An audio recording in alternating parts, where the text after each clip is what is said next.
Hello, I'm Chester Cheng, and this is my BMW F15 X5 40e hybrid. Hello, I'm Chester Cheng, and this is my BMW F15 X5 40e. I know it's a mouthful. For those who don't know, this is a hybrid car. And the thing is that this car, I've been owning it for 6 months, so I'm going to tell you what is it like to actually own this car, and most important, what is the fuel consumption after owning this car for 6-month period. Now, I bought this car 6 months ago from one of the BMW premium selection, and this is a 2017 model. Now, I'm pretty sure everyone know what is a hybrid car. Now, the thing is, the difference is this is a plug-in hybrid. What it has is, of course, it has the traditional combustion engine, also known as ICE, and also it has an electric motor with a small little battery pack. That is good enough to carry me for my short travel in between 27 kilometers up to 30 kilometers, depending on the traffic, of course, depending on how I drive. So for those who think, hey, 30 kilometers max, is that good enough for town driving?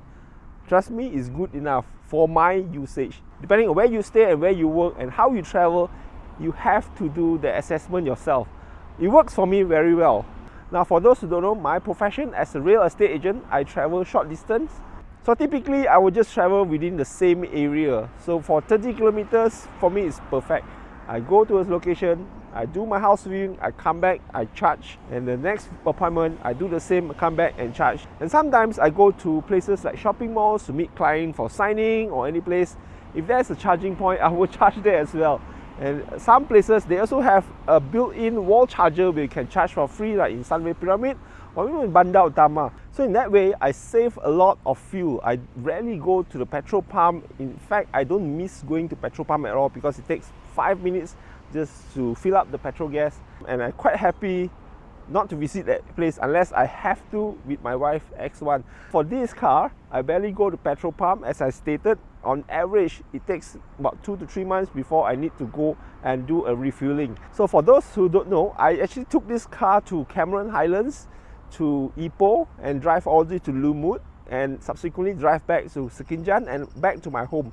So in total, I clock in about 700 plus kilometers or more, if not mistaken, and I still have a little bit fuel tank left on my car. And up to today, since the recording of that video in Cameron Highlands, if you want to check it out, I'll share the link above. I haven't put in any drop of fuel onto my car yet, into my car yet.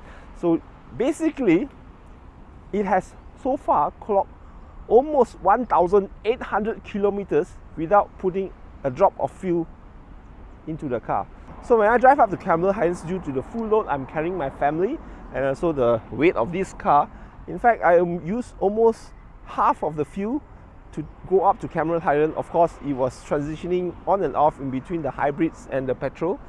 And the thing is, I thought it's not so fuel efficient.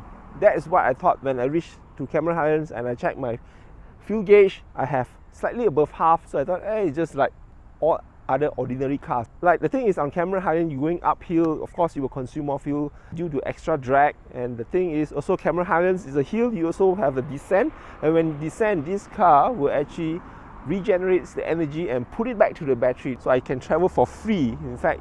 Now, not only that, the entire trip, when I go to Cameron Highlands all the way to Ipoh and subsequent to Lumut and driving back to my house at Subang Jaya, there is no charging point at all. I did not even have a chance to plug into the wall plug to charge my car. So that's how it goes. And yet, I still can clock almost 1,800 kilometers. So that's what of range you can get. I don't think a diesel car can get this type of range, also, to be honest with you. So if you are looking to buy this car, and if you want to save in terms of fuel, this is the car that you want to consider. So as for the next video, actually I plan to do a full record from full tank all the way up to empty for this car driving around city. So do watch out for that video. I'm going to plan it. Of course, it's going to take a long time.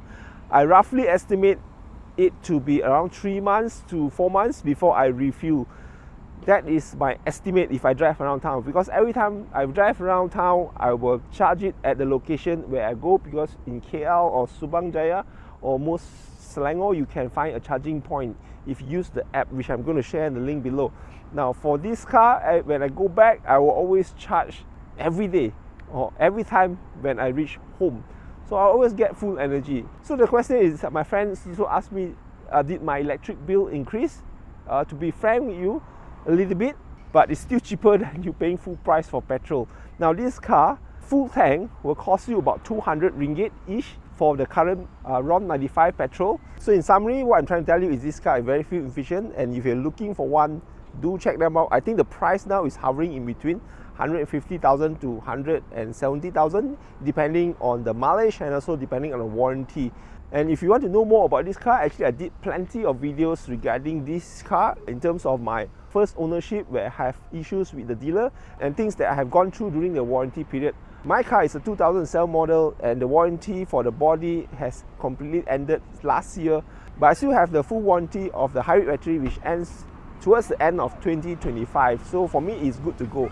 Now for those who are looking for 2017 model like my car, remember your body warranty is completely over. That ended last year, but however your hybrid warranty will end this year depending on which month.